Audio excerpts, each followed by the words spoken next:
வணக்கம் நண்பர்களே.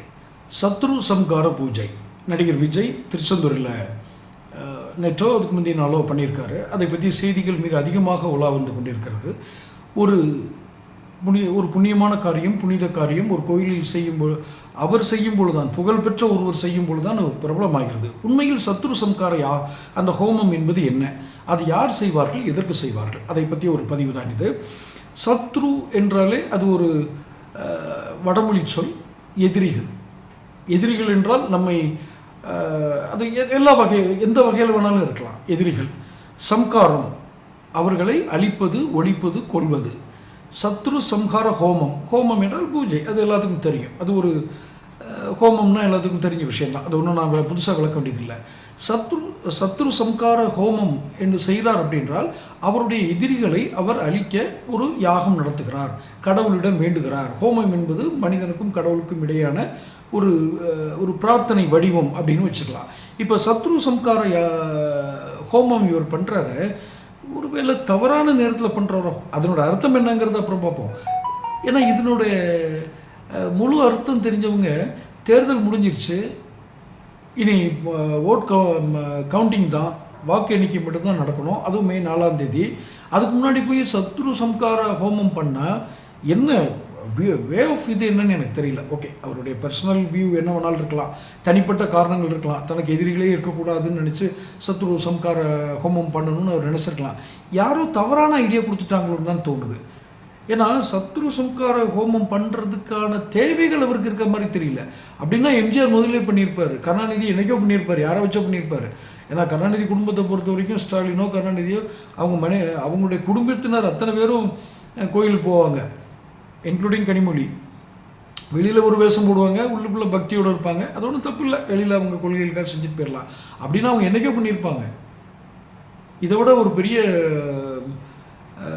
இது பண்ணிடுற என்ன ஒரு ஆச்சரியம், வியப்பு இருக்குன்னா, சத்ரு சம்காரம் என்பது சத்ருக்கள் அப்படின்னா இன்னொரு மனிதன் நமக்கு எதிரியாக இருக்கணுன்ற அவசியம் இல்லை. நமக்குள்ளேயே நிறைய போதாமை இருக்கும். போதாமை என்பது இன்சஃபிஷியன்ட். அந்த இன்சஃபிஷியன்ட் ஒரு எதிரி தான். நாம் போதாமையில் இருக்கிறோம் என்பது தெரியாமலே இருக்கக்கூடிய அந்த அறியாமை இருக்குல்ல, நமக்கு சரியாக சில விஷயங்கள் இன்னும் புரியாது. என்னதான் படித்தாலும், எவ்வளோ வருடங்கள் அனுபவம் இருந்தாலும் நாம் புரிந்து கொள்வதில் இன்னும் கற்றுக்கொள்ள வேண்டி இருக்கிறது அப்படிங்கிற அந்த தெளிவு இல்லாமல் இருக்குல்ல, அதுவும் ஒரு சத்ரு தான். ஸோ இதெல்லாம் நாமளே வாழ்க்கை பாடங்களே நம்ம கற்றுக்க முடியுமொழியே சத்ரு சம்கார ஹோமம் பண்ண ஒருத்தருக்கு எதிரியே இருக்க மாட்டாங்க அப்படின்னு அர்த்தம் இல்லை. இன்னொன்று, நான் அந்த வீடியோ பார்த்தேன். நடிகர் விஜய் இந்த கோயிலுக்குள்ளே போயிட்டு, எனக்கு திருச்செந்தூர் முருகன் அந்த கடவுள் நம்பிக்கை, அதன் மேலே நான் எந்த விமர்சனமும் பண்ணலை. அது தனிப்பட்ட விஷயம். அதுவும் குறிப்பாக திருச்செந்தூர் முருகன் என்ற கடவுள் மீது எனக்கு இருக்கும் பார்வை, என்னுடைய நம்பிக்கைகள் என்பது வேறு. ஆனால் இவர் வரும் அந்த வீடியோ பார்த்தேன், அதுதான் சொல்ல வரேன். அந்த கோயிலேருந்து ஒரு வெளியே வர்றாரு. எப்போதும் போல் அவருக்கு செக்யூரிட்டி, அந்த செக்யூரிட்டி கார்ட்ஸ்ன்னு இருப்பாங்கள்ல, பவுன்சர்ஸ் ஜடகாத்திரமான, அதாவது ஆட்களை தூக்கி எறியக்கூடியவர்கள் பவுன்சர்ஸ்.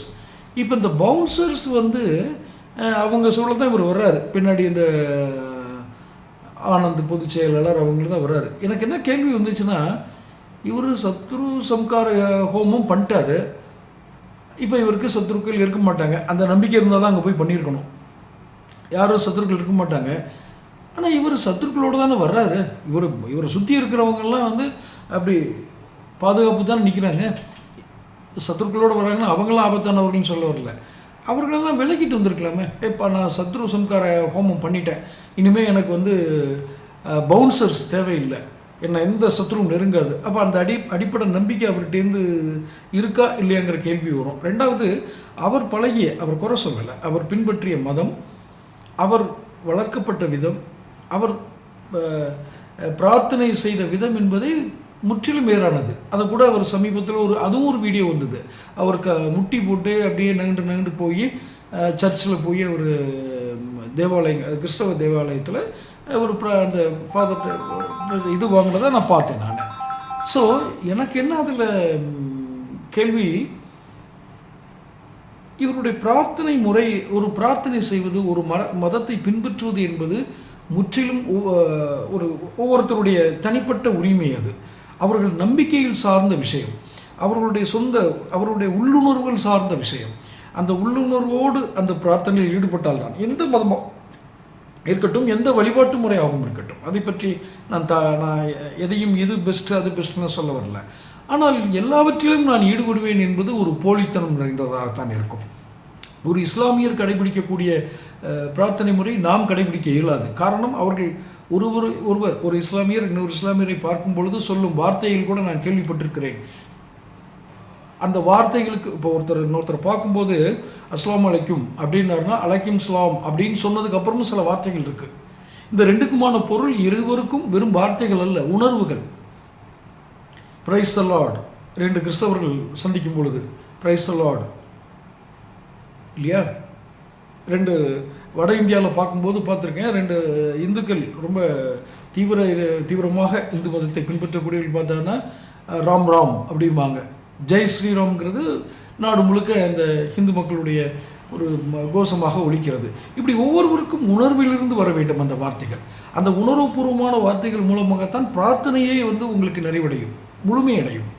எனும் பொழுது சத்ரு சம்கார ஹோமத்தில் என்ன சொல்லியிருக்காங்கன்னா தெரியுமா? என்ன சொல்லி அவங்க மந்திரங்கள் சொல்லி அவர்கள் இது பண்ணாது தெரியுமா? ஏன் இதை போய் பெருசாக பேசுகிறீங்க அப்படின்னா, ஒரு தவறான நம்பிக்கை இவர் செய்ததால் என்றால் இவரை பின்பற்றுபவர்கள் மிக அதிகம். இவர் செய்துவிட்டார் என்பதற்காகவே அதை பற்றி தேடுபவர்கள் அதிகம். சத்ரு சம்கார ஹோமம் பண்ணும்போது ஒரு விஷயம் சொல்லுவாங்க, எனக்கு தெரிந்ததை நான் சொல்கிறேன். நீங்கள் அந்த ஹோமத்தில் உட்காந்துருக்கும்போது, ஐயா நீங்கள் ஒரு பொது இடத்துல நிற்கிறீங்க, அந்த ஹோமம் பண்ணுறவங்க நம்ம சொல்லுவாங்க, இப்போ நான் ஒரு மந்திரம் சொல்ல போகிறேன், இந்த மந்திரம் அறியாமல் செய்த பாவங்களை கழிக்கும். அது எப்படி அப்படின்னா, நீங்கள் பொது இடத்துல நிற்கிறீங்க, யாரோ உங்கள்கிட்ட யாசகம் கேட்குறாங்க, ஐயா கொஞ்சம் சாப்பிட காசு கொடுங்க, ஏதோ ஒரு பணம் கொடுங்கன்னு கேட்குறாங்க.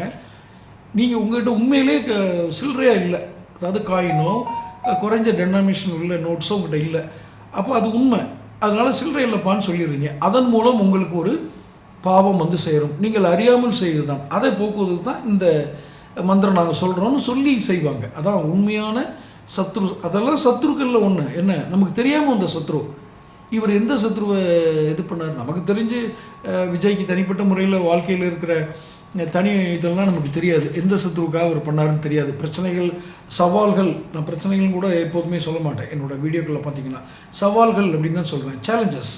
அவர் சவால்களில் ஏதோ ஒன்றை அவர் சம்காரம் செய்ய வேண்டும் என்பதற்காக அந்த பூஜை நடந்திருக்கிறதா தான், அந்த ஹோமம் நடந்திருக்கிறதா பார்க்குறேன்.